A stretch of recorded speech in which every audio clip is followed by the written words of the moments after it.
What a day to be a Bangladeshi football fan. কি একটা অবস্থা! জাস্ট ইমাজিন করেন যে এই বেশি দিন না জাস্ট ইন্ডিয়া ম্যাচের আগে আমরা যে মালদ্বীপের এগেনস্টে যে ম্যাচটা খেলছি সেই ম্যাচের সাথে আজকের ম্যাচের আপনি কম্পারিজন করেন, আপনি একটা আকাশ পাতাল তফাৎ পাবেন। কি রকম খেলা আজকে খেলছে আজকের ম্যাচটা, মানে একটা যে বলে না যে একটা সাইন দিয়ে দিছে, একটা জায়গা মতো একটা কথা বলে দিছে যে বাংলাদেশের ফুটবল যে 183 নম্বর র্যাঙ্কিং এ আছে, এটা এটা ডিজার্ভ করে না। বাংলাদেশ আরো আগে যাওয়া ডিজার্ভ করে। আজকের ম্যাচটা যখন শেষ হয়েছে আমি সাথে সাথে ভিডিও বানাতে বসতে পারতাম, বাট আমি আরেকটু টাইম নিয়েছি। আমি জাস্ট একটু ডাইজেস্ট করার ট্রাই করছি যে আসলে কি এটা বাংলাদেশ ফুটবল খেলছে। বাংলাদেশের মালদ্বীপের এগেনস্টের ম্যাচের আমি কিছু ক্লিপ দেখা শুরু করলাম যে এটা কি সে বাংলাদেশ যে বাংলাদেশ জাস্ট ব্যাক পাস খেলতেছিল, বল পাইলে ব্যাক পাস, বল পাইলে ব্যাক পাস। আগে যখন বাংলাদেশ একটা গোল করতো তারপর জাস্ট তারা ডিফেন্সিভ খেলা শুরু করতো, বাট আজকের বাংলাদেশ যেটা খেলছে totally different approach, totally different. আপনি আপনি বুঝতেই পারবেন না যে আসলে কি এটা বাংলাদেশ খেলছে। 183 নাম্বার র্যাঙ্কিং এর দল। আমি ভিডিও বানানোর আগে জাস্ট চিন্তা করতেছিলাম যে আমি কি কি জিনিস নিয়ে আজকে কথা বলবো। প্লেয়ারদের মাইন্ডসেট, একটা দলে যে একটা লিডার আসলে সে দলে যে মাইন্ডসেট পুরো চেঞ্জ হয়ে যেতে পারে, সেটাই আজকের ম্যাচের প্রমাণ। হামজা ওয়ার্ল্ড ক্লাস প্লেয়ার, অবশ্যই সে ওয়ার্ল্ড ক্লাস একটা প্লেয়ার। সাউথ এশিয়ার বেস্ট, মতামত অনুসারে সে এশিয়ারও বেস্ট। আমার কাছে অবশ্যই এর থেকে বেটার প্লেয়ার আছে, বাট আমি কি বলতে চাইতেছি সেটা আপনারা অলরেডি বুঝছেন। একটা প্রিমিয়ার লিগে খেলা প্লেয়ার যে কি পরিমাণ মাঠে ইম্প্যাক্ট রাখতে পারে সেটা আজকের ম্যাচের প্রমাণ। হামজা স্বাভাবিকভাবে একজন রাইট ব্যাক, ঠিক আছে, বাট সে আজকে মিডফিল্ডে খেলছে। মিডফিল্ডে সে যে রাইট মিডফিল্ডার হিসেবে খেলছে এমনটা না, সে পুরো মাঠে সে পুরো মিডটাকে কন্ট্রোল করার ট্রাই করতেছিল। সে একজন প্রপার লিডারের মতো, একে এই জায়গায় যেতে বলতেছে, একে এই জায়গায় যেতে বলছে। Proper proper captain material. আর আজকে আজকে আমাদের ন্যাশনাল স্টেডিয়ামে অনেকদিন পর খেলা শুরু হয়েছে। আমাদের ক্যাপ্টেন জামাল ভুঁইয়ার একটা কর্নার থেকে হামজা চৌধুরীর গোল। আমি লিটারালি আফসোস করতেছি যে আমি এই ম্যাচে সামনাসামনি ছিলাম না। আমি আমার নিজের চোখ দিয়ে হামজার এই গোলটা আমি দেখতে পারি নাই। এর থেকে বড় আফসোস কি হবে? এর থেকে বড় আফসোস হয়তো আমি 10 তারিখের ম্যাচ দেখতে পারবো না, এটা আরেকটা বড় আফসোস হতে পারে। But what a match! প্লেয়ারগুলোর মাইন্ডসেটই পুরো চেঞ্জ হয়ে গেছে। আমার এখন আফসোস লাগতেছে যে আমরা ইন্ডিয়া ম্যাচে জয়টা আনতে পারি নাই।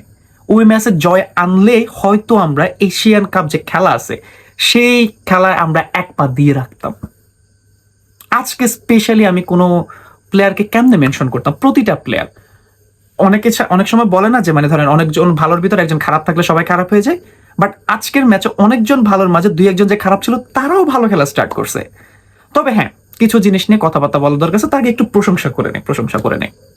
ফাহমেদুল আজকের ম্যাচে ওর প্রতিটা ড্রিবলিং, প্রতিটা পেসি একটা রান, প্রতিটা শট সবগুলো প্রমাণ করে দিছে যে কেন কেন বাঙালিরা, কেন বাংলাদেশিরা, কেন ওকে নিয়ে আন্দোলন করছে।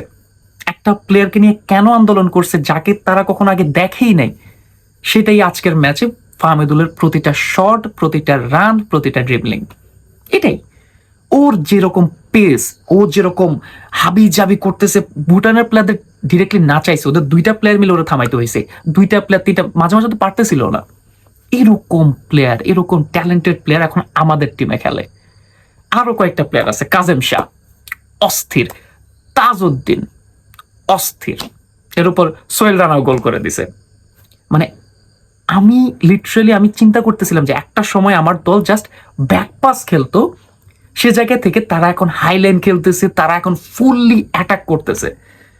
আল্লাহ জানে সিঙ্গাপুর ম্যাচে কি হবে, বাট আজকে আমি যে জিনিসটা দেখছি, যদি এরকম ভাবেও খেলতে পারে সিঙ্গাপুর ম্যাচে ইনশাল্লাহ আমরা জিততেছি। নো ডাউট আমরা ইনশাল্লাহ জিততেছি। যাক, অনেক প্রশংসা করে ফেলছি, এবার আসেন কিছু জিনিস যেটা আমার মনে ধরা খাইছে। ফার্স্ট হাফেই হয়তো যদি মানে স্টার্টিং এর শুরু থেকে যদি আমরা 4-3-3 ফরমেশনে যাইতাম, তাহলে হয়তো আমরা ফার্স্ট হাফে আরো কিছু গোল পাইতে পারতাম।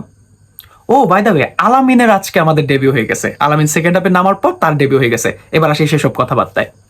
রাকিবকে নাম্বার 9-এ খেলানো হচ্ছিল, যে জিনিসটা শুরু থেকে আমার কাছে মনে হচ্ছিল যে ও নিজেই কমফোর্টেবল না। ও একজন প্রপার উইঙ্গার, হ্যাঁ, ও ক্রস করতে পারে, ও কাটায় আসতে পারে, সবকিছু করতে পারে, বাট ও ও একজন নাম্বার 9 না।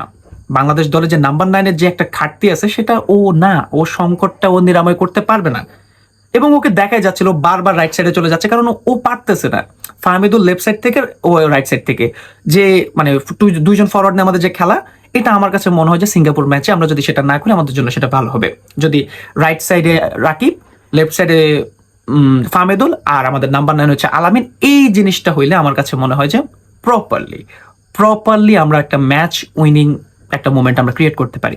সামিদ সোম নেক্সট ম্যাচে খেলবেন ইনশাল্লাহ, বাট আনফর্চুনেটলি হয়তো কিউবা মিচেল খেলতে পারবেন না। বাট এছাড়া আমি আজকে কোনো প্রকার ফল্ট দেখি নাই। স্পেশালি মিতুল মার্মার লাস্টে যে সেভটা, এটাই বলে দেয় যে আপনার যখন মাঠ ভর্তি দর্শক থাকবে, মাঠ ভর্তি একটা ক্রেজি এনভায়রনমেন্ট থাকবে, প্লেয়াররা যখন অনেক বেশি মোটিভেটেড থাকবে, তখন গেমটা বের হবে।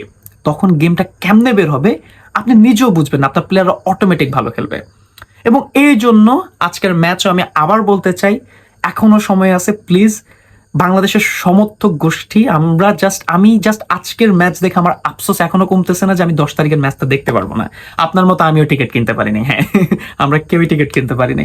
দেখা যাক সামনে যদি কোনোভাবে ব্যবস্থা আল্লাহ করে দেন তাহলে হয়তো দেখবে, এছাড়া না। সো এই জিনিসটা আমি কেন বলছি, বলার একটাই কারণ, আলট্রাসদের মাঠে আনেন। আজকের ম্যাচে আলট্রাসরা থাকলে আমার 16 কলা পূর্ণ হয়ে যাইতো। আমি এছাড়া আর কিছু দেখতে পারতেছি না। আমি আমার নতুন বাংলাদেশের খেলা দেখতেছি। আমার নতুন বাংলাদেশ অ্যাটাক করে খেলে, আমার নতুন বাংলাদেশ অস্থির বানায় ফেলে, আমার নতুন বাংলাদেশ অপোনেন্টকে পুরো বিধ্বস্ত করে ফেলে। এটাই আজকের প্রমাণ। হ্যাঁ, অনেকে বলবেন যে ভাই আমরা 183, আমাদের 182 নম্বর ভুটানের সাথে খেলছি। না, গোল তো দুইটাই হয়েছে, গোল মাত্র দুইটাই হয়েছে। বাট খেলার মধ্যে যে ইন্টেন্সিটি, খেলার মধ্যে যে পাওয়ার, খেলার মধ্যে যে মাইন্ডসেট, এটাই আজকে আমাদেরকে একটা আশার সঞ্চার করছে যে না, আমরা পারি, আমরা পারি। সো 10 তারিখের ম্যাচের জন্য সবাই রেডি হয়ে যান। যদি আমরা মাঠে যেতে পারি আপনাদের জন্য ব্লগ আসবে ইনশাল্লাহ, বা ভিডিও আসবে, ছবি আসবে, সবকিছু আসবে। আর যদি না যেতে পারি ইনশাল্লাহ ওয়াচালাম, এছাড়া কোনো কথা নেই। আমার বাংলাদেশ 10 তারিখে জিতবে, আমার বাংলাদেশ 10 তারিখে ফাটাই ফেলবে, 10 তারিখে বাংলাদেশের সকল লোক ওই খেলা দেখবে, এই আশা আমরা রাখতেছি। সো আজকের খেলা আপনার কাছে কেমন লাগছে, কার পারফরমেন্স আপনাকে সবচেয়ে বেশি মুগ্ধ করছে, সেটা আমাকে কমেন্ট করে জানাতে পারেন। তো পরবর্তী ভিডিও পর্যন্ত সবাই ভালো থাকবেন, সুস্থ থাকবেন, সবাইকে আসসালামু আলাইকুম।